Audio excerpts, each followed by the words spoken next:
The year is 1943. Erik Krüger steps off a military transport truck, his legs weak from weeks of confinement. His uniform is stained, his face gaunt from the North African campaign that ended in capture. He expects barbed wire towers, armed guards shouting commands, maybe worse. What he sees instead makes him freeze. Palm trees sway against an impossibly blue sky. Art Deco hotels line a pristine beach. The air smells like salt and freedom. For a moment, Erik thinks he's hallucinating. "This can't be real," he whispers to the prisoner beside him, a man named Werner who lost 2 fingers at El Alamein. "They're trying to break us. This is propaganda." But the sand beneath his boots is real. The heat on his face is real. The sound of waves crashing against the shore drowns out the diesel engine of the departing truck. Miami Beach stretches before them like a magazine advertisement, like something from another world entirely. Erik had prepared himself for punishment. He'd heard stories.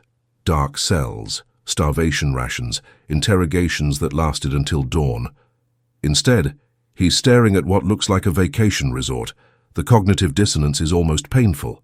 A young American guard, barely 20, gestures toward a cluster of buildings surrounded by minimal fencing.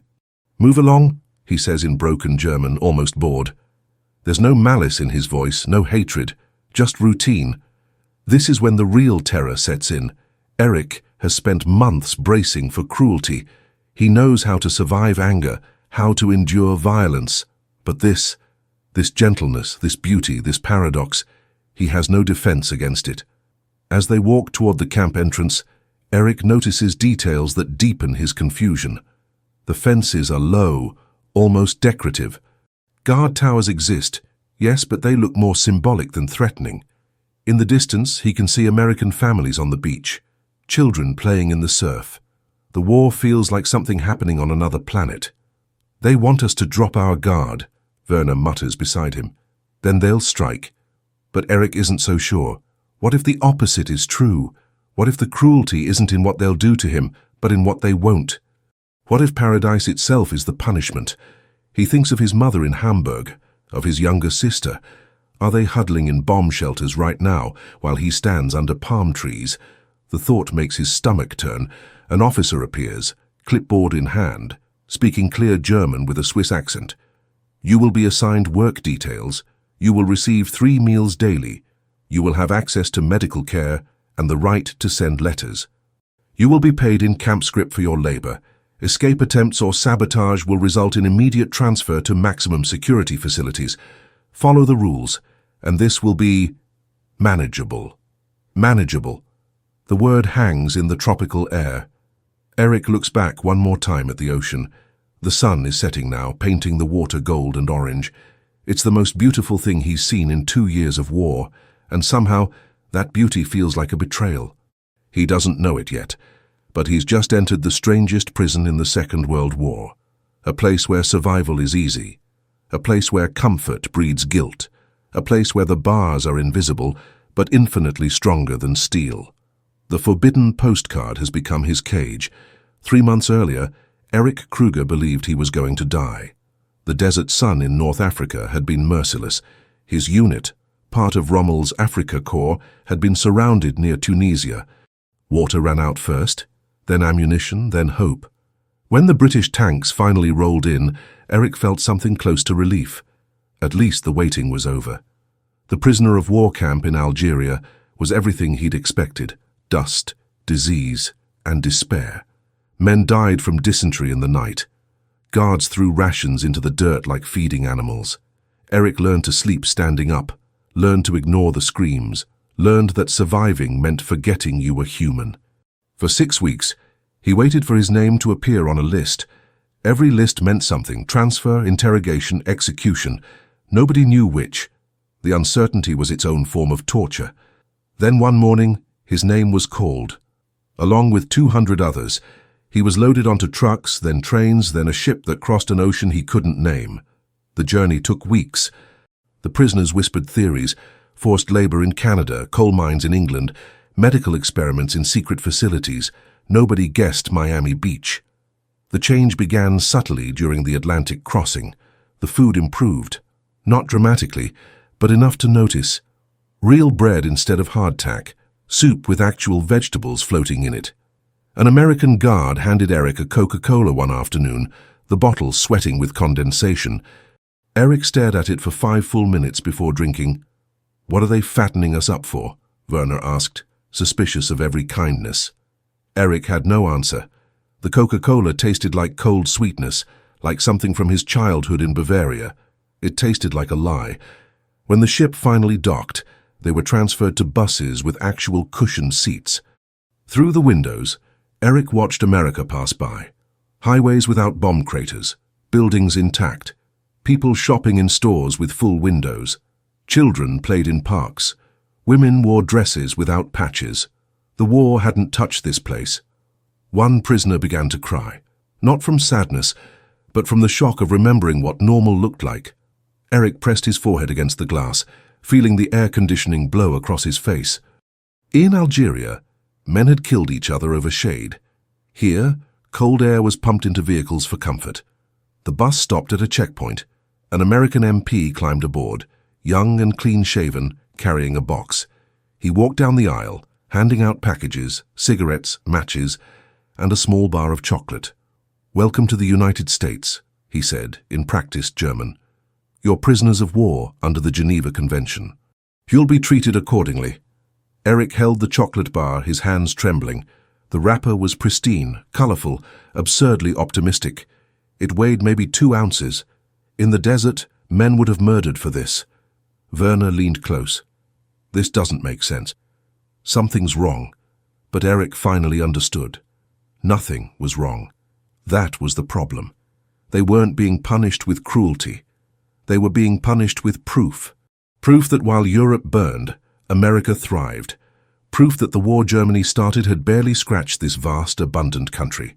The bus pulled away from the checkpoint, heading toward palm trees and ocean breeze. Erik unwrapped the chocolate. It melted on his tongue. He'd never felt more defeated.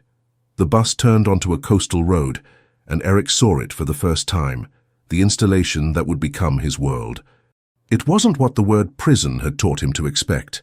No imposing concrete walls, no watchtowers casting long shadows, just a collection of white buildings arranged in neat rows, surrounded by chain-link fencing that seemed almost apologetic in its presence. Beyond the perimeter, the Atlantic Ocean sparkled under afternoon sun. "Branch Camp Miami Beach," the MP announced. Former hotel facilities converted for military use. Former hotels. Erik processed this information slowly. He was being imprisoned in a vacation resort.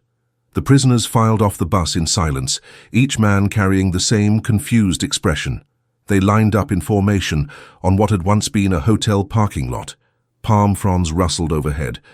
The smell of salt water mixed with fresh paint. A U.S. Army captain appeared, accompanied by a German-speaking liaison officer. The captain spoke. The liaison translated with mechanical precision. "You are prisoners of war under the Third Geneva Convention. You will be treated humanely. You will work in assigned details supporting military operations. In exchange, you will receive housing, food, medical care, and payment in camp scrip. You may send and receive letters, subject to censorship. You may organize recreational activities within camp boundaries." Erik listened, but his attention kept drifting to the surroundings. The buildings showed fresh coats of paint. Windows had screens, not bars. In the distance, he could see what looked like a volleyball net. The liaison continued. "Escape attempts are forbidden. Sabotage is forbidden. Violence against guards or fellow prisoners is forbidden. Violation of these rules means immediate transfer to maximum security facilities in the interior. Follow the rules, and your time here will be bearable. Bearable." There was that careful language again. Not good, not easy, but bearable. As if the Americans themselves weren't quite sure how to describe what they'd created. "One more thing," the liaison added. "You will work. This is not a vacation. This is not freedom. The fences are small, but they are real. Remember that." After the orientation, guards escorted them to their barracks. Erik expected bunks stacked 3 high, dim lighting, suffocating heat. Instead, he found 2-level bunks with actual mattresses, windows that opened to catch the breeze, and electric fans mounted on the walls. Werner claimed the bunk below Erik's. "They're trying to make us soft," he said, "make us forget we're soldiers." But Erik wasn't thinking about strategy or resistance. He was thinking about his last barracks in Algeria, the dirt floor, the rats, the smell of death that never left. He was thinking about how quickly a man could adapt to comfort, how easily survival instincts could recalibrate from stay alive to stay comfortable. That night, lying on a mattress that didn't have lice, listening to ocean waves instead of artillery, Erik discovered something worse than torture. He discovered he could sleep peacefully. The guilt arrived before dawn. It sat on his chest like a physical weight. Somewhere in Germany, his mother was sleeping in a bomb shelter. His sister was rationing bread crusts, and he was here, in paradise, learning to rest again. The camp that didn't look like a camp had already begun its real work, teaching prisoners that survival and shame could occupy the same heart. The work assignments came on the second morning.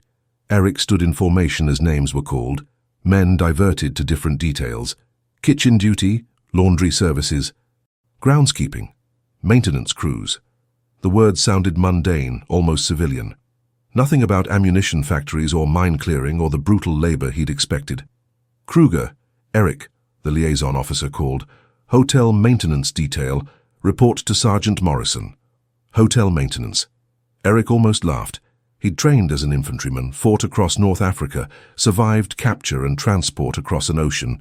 Now he was going to fix hotel plumbing.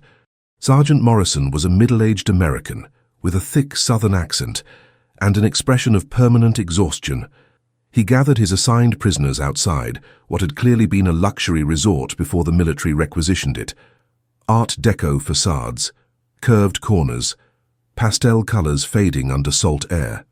"This building houses officers and administrative staff," Morrison explained through the translator. "You'll handle repairs, cleaning, basic maintenance. The work isn't hard. Follow instructions. No funny business as we all go home happy." They entered through a service entrance. The interior made Erik's breath catch. Polished floors, crown molding, chandeliers wrapped in protective cloth, even converted to military use. The building retained echoes of its glamorous past. His first assignment: transport clean linens from the laundry facility to supply closets on each floor. He pushed a metal cart down corridors that smelled of floor wax and sea breeze. Through open windows, he could hear music from a radio somewhere, American big band mixing with the rhythmic crash of waves. The cognitive dissonance was crushing. Erik passed a mirror in the hallway and caught his reflection, a German prisoner of war in a stained uniform, pushing a laundry cart through an Art Deco hotel lobby while sunshine streamed through tall windows. The image belonged in a surrealist painting. At lunch, they were fed in a converted hotel dining room. The meal was simple but abundant: meatloaf, mashed potatoes, green beans, bread with real butter. Erik ate slowly, mechanically, tasting nothing. Around him, other prisoners ate with the quiet intensity of men still not trusting their good fortune. "I've gained 5 pounds, Werner said, fork hovering over his plate. 5 pounds in 2 weeks. It was true. Erik could see it in faces around the room, the hollowness filling in, color returning to cheeks, bodies remembering what adequate nutrition felt like. They were healing. Their captors were healing them. That afternoon, Erik carried toolboxes up staircases with ocean views. He replaced light bulbs in rooms where American officers slept. He wiped down windows that framed palm trees and blue sky. The work was easy, almost meditative. His body, accustomed to combat and deprivation, didn't know what to do with this gentle routine. During a water break, he stood on a service balcony, looking out at Miami Beach. In the distance, beyond the military zone, he could see civilian life continuing. Cars on coastal roads, people on beaches, the normalcy of a country untouched by bombs. He drank from his canteen, clean water, always available, and felt his body relax into the moment. The sun warmed his face. His stomach was full. His muscles weren't screaming from exhaustion, and that's when the guilt truly overwhelmed him. He was comfortable, he was safe, he was surviving easily. While Europe burned, Erik Krüger was learning to enjoy his captivity. The realization made him sick. Mail call came on Thursday afternoons. For 3 weeks, Erik had heard his name called with nothing to collect. He told himself it was normal. Mail from Europe took months. The postal system was chaos. His family probably hadn't received his initial letter yet. But watching other prisoners tear open envelopes, he felt the absence like a missing limb. Then, on a humid afternoon in late July, the liaison officer called his name, Krüger, Erik. 1 letter. His hands shook as he took the thin envelope. The return address was in his mother's handwriting, but messier than he remembered, the letters uneven. The paper felt fragile, almost translucent. He waited until evening, until he was alone on his bunk, before opening it. Werner had learned to give him privacy for these moments, stepping outside to smoke with the others. The letter was dated April 15th, 1943. 3 months to reach him. My dearest Erik, I pray this finds you alive. We received your card through the Red Cross.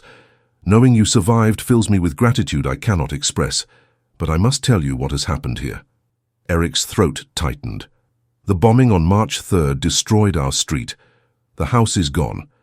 Everything we owned, every photograph, every memory, all turned to ash. We survived only because we were in the shelter. Mrs. Hoffman from next door was not so fortunate. His vision blurred. He blinked hard, forced himself to continue reading. Your sister and I are living in the basement of the church now. There are 43 of us in a space meant for storage. We receive rations twice weekly when available. Last week we had bread and turnips. The week before, only turnips.